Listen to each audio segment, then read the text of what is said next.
সম্মানিত দর্শক, আসসালামু আলাইকুম। টপ নিউজ 24-এর সর্বশেষ সংবাদে আপনাদের সবাইকে স্বাগতম। চাঁপাইনবাবগঞ্জ সীমান্তে সংঘর্ষ, বিএসএফের গুলি, বাংলাদেশিকে তুলে নেওয়ার চেষ্টা। চাঁপাইনবাবগঞ্জের কিরণগঞ্জ সীমান্তে ভারতীয় ও বাংলাদেশিদের মধ্যে সংঘর্ষের ঘটনা ঘটেছে।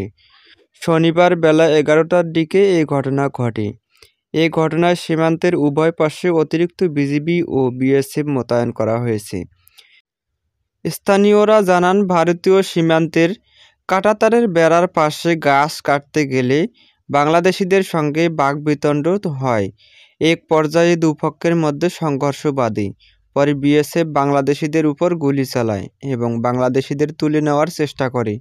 বিএসএফ অনবরত টিয়ারশেল নিক্ষেপ করে বলেও জানান স্থানীয়রা। এ সময় ভারতীয় নাগরিকদের হামলায় অন্তত ৩ জন বাংলাদেশি আহত হওয়ার খবর পাওয়া গেছে। পরে তাদের প্রতিরোধে বিজিবি এবং বাংলাদেশিরা একসঙ্গে তাদের মোকাবিলা করার চেষ্টা করে।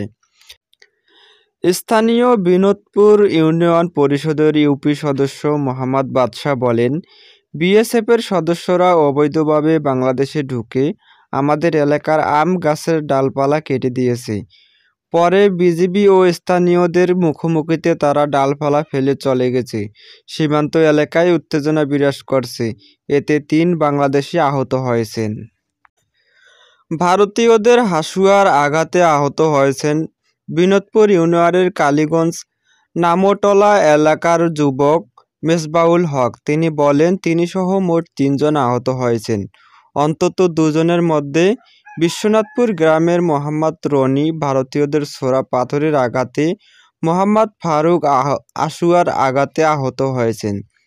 বিজিবির ৫৯ ব্যাটালিয়নের অধিনায়ক লেফটেন্যান্ট কর্নেল গোলাম কিবরিয়া সীমান্তে অবস্থান করছেন বলে স্থানীয়রা জানিয়েছেন।